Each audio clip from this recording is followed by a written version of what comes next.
Good morning, everybody. Welcome to Gone Fishing with Diaz. We're doing some bank fishing this morning. Gonna throw this little fire crawl chatterbait with a spunk shad on it just to see what we can do early this morning. Figured I had a little bit of time to come out here and just try. The water's up about 3 feet. I've never caught anything on a chatterbait, so I figured I'd throw it and see what happens.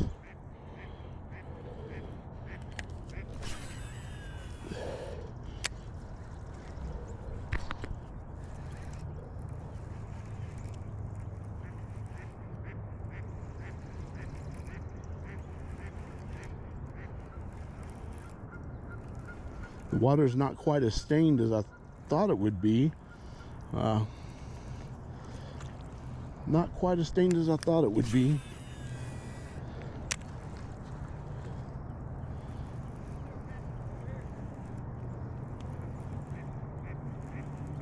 What's that?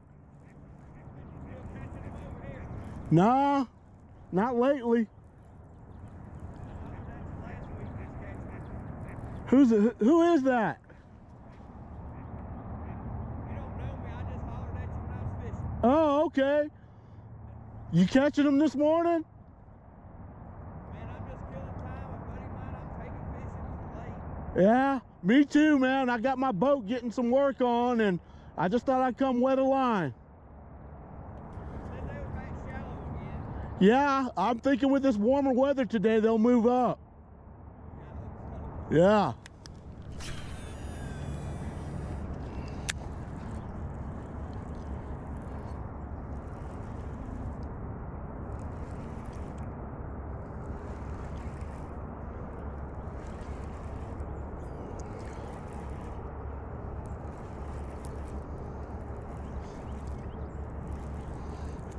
Okay, so nothing on the chatterbait. What's that? Water temperature? 59. Oh yeah, it's getting there. Yeah.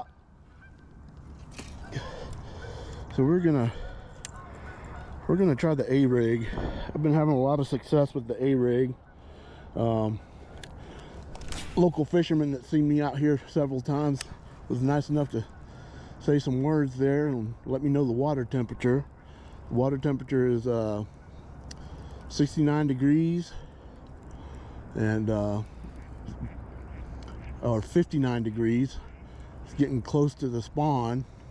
When the water temperature hits that temperature, they start moving shallow. So we're gonna see if they're back here. I don't know. I just had a feeling they might be around this shallow point. The water does have some stain to it, but it's not bad. There is some clarity to it.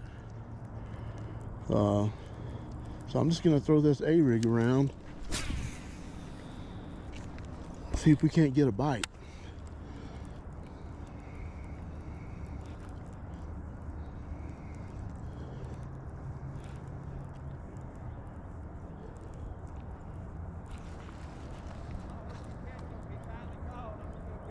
All right, good luck to you.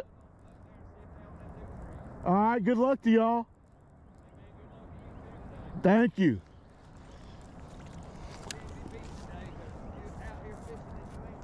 Yeah.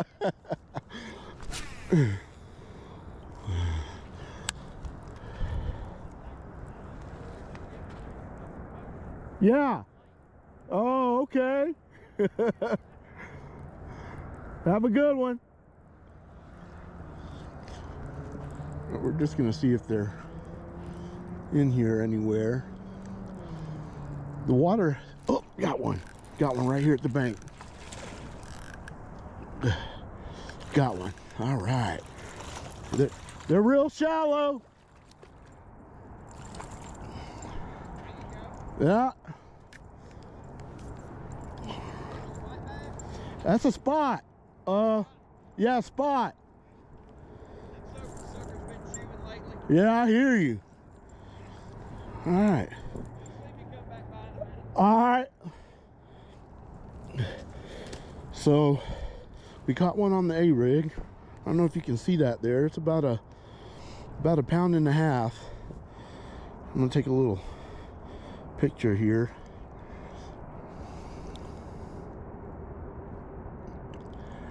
That fish was really, really shallow. I was surprised that he hit that so late. So I'm gonna fix my A-rig here. I don't know if you can see it, but what I'm using is a Shane's Baits Mini Blades of Glory. It's a smaller A-rig. I've got 1/8 ounce Kitech jig heads with hooks,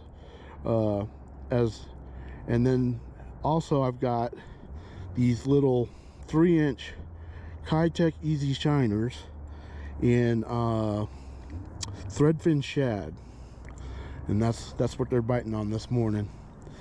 All right, let's get back out there and see if we can catch another one. I was surprised I caught that one so shallow. I mean, he was like right there at the bank. It can't be a foot, maybe 2 feet of water right there. So the water temperature is about right. We got another sunny, warm day coming in. The males are obviously up shallow waiting for the females. We are really, really close to the spawn here on Lake Allatoona. That's where I am today, by the way. Lake Allatoona in Ackworth, Georgia, this part of the lake. Let's see if we can't get another one. So what I'm doing is I'm trying to keep the A-rig high in the water column because it's really shallow back here. I'm making long casts, letting it fall maybe a foot, and then I'm slow winding with a quick half crank every once in a while. And I'm trying to keep the A-rig in the strike zone as long as I possibly can. And that quick crank, what that does is it flares the umbrella, the A-rig, and makes it look like the bait fish are trying to get away. And that usually triggers a strike.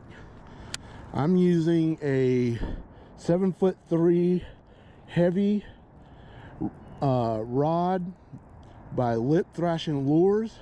It's called the Slick Stick Pro, the Pro Stick. It's called the Pro Stick. And the reason why I'm using a heavy, by the way, this rod is made by Joe Burns Custom Rods. He's been making rods. I think he's out of Tennessee. Been making rods for like 39 years. And these are all American parts, American made rods. They are really good, real sensitive. Got the backbone I need in case I double up. I can throw this A-rig pretty far. But anyway, the reason why I'm using it heavy is in case I double up with 2-3 pounders or something like that. That can be a handful. I want a rod that's going to be able to handle bringing those fish in.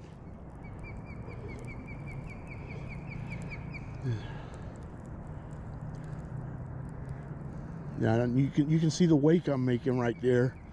Just kind of keeping it up in the water column, because the reason I'm keeping it up in the water column is because the water's just not so murky. It's stained, but there's some clarity to it, so they'll see it. Yeah, I'm gonna cast around here a couple times, and then I'm gonna move down the bank a little bit. But so my boat is in need of some work. I'm having an issue with my new Ultrex trolling motor and my Mega 360. I'm gonna go see the installer later today, try and figure out the bugs, what the issue might be. But if you don't know, bank fishing is my roots. I grew up bank fishing. My dad, whenever we'd go fishing, we always went bank fishing. We never had a boat. In my teenage years, my dad bought a little bass buggy. I don't know if you all know what a bass buggy is, but basically it's a small boat that two people can maybe fit on. If you know, if you're not too big, it doesn't. Oh, got another one right there. Got another one. Yep. They are super shallow. Super shallow. What is this? This is a crappie? This is a crappie. No, no. Little tiny little bass. So it's a spotted bass. It's a little one. I don't know if you can see him right there. I'm trying to hold it where the camera could pick it up, but I'll take a picture here to put in the video. All right, let's let him go. There he goes. All right. So yeah, this is working out for me so far. I've got two, and I've been here about what, 15 minutes maybe, I'm guessing. So I'm gonna throw back out there, see if we can't get another one to bite. But anyway, like I was saying, my dad bought a little bass buggy one time when we would fish big ponds on oh, I just had another bite. Missed it. Military installation. And but later on, the military installation had boats you could rent. So every once in a while, we would rent a boat and go out and fish. And oh, got another bite. There we go. Oh no, came off. Oh man, that felt like a good one. Check my hooks, and yeah, he's pulled my minnow, a little Kitech easy shiner. He pulled it down. I'm gonna have to fix this hook. That must have been a big one. It felt like a real good one, because that was a good fish. But anyway, I'm just gonna continue casting around here. So anyway, my roots are bank fishing. That's what I did most of my life, and so I still enjoy it, even though I have a boat and I tournament fish. I like to get out here early in the morning when I have the time, when I'm not out on the boat. Or there you can see the sunshine. It's just beautiful out here. I love being outdoors. I love the sounds, all the birds, and it's nice and cool out here right now. But I just really enjoy being out here. Gonna see if we can't get another bite somewhere. So they're definitely seeing it. I'm gonna throw back over in this area by this pole, see if there's not one out there. That's like a shallow point over there, and this is real shallow coming back towards us, and I'm just trying to keep it off the bottom but up in the water column.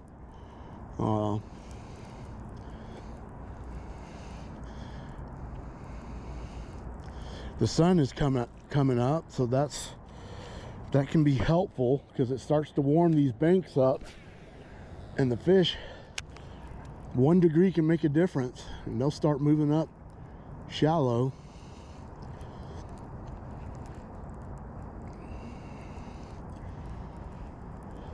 Okay.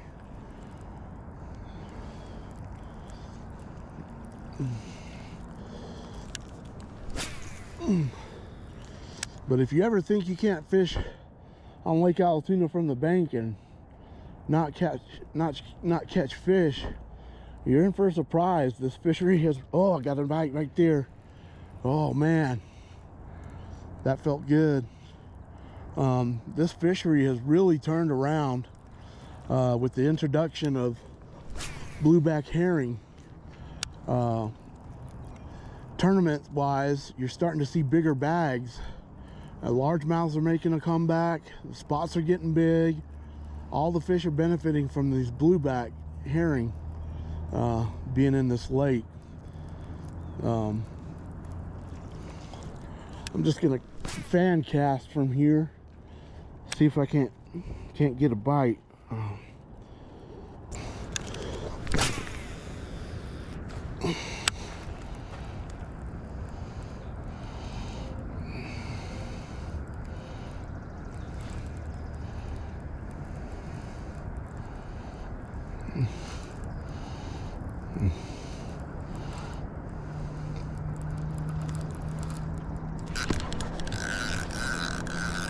There we go. Finally got another bite. Finally got another bite. All right.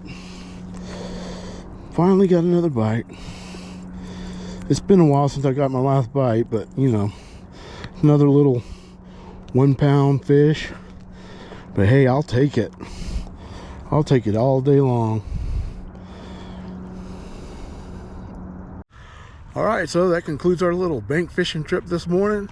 We managed to catch 3, and my goal is every time I come out of the water to catch 3 or 5. They didn't have any size to them, but you know, the A-rig did produce results this morning, even with the stained water. About the rod I was using, the Pro Stick, Lip Thrashin Lures Pro Stick, there's a show coming up soon in Villa Rica, Georgia. It's called the March Madness Expo, March 28th through the 30th. Y'all come check it out. The owner of Lip Thrashin Lures, Chuck Thrasher, will be there. Joe Burns Rods will be there. You can check out these rods. They're high quality, all parts American made, assembled here in the United States. They're good quality rods, so I think you should check them out. Thank you for joining me, and we'll see you next time.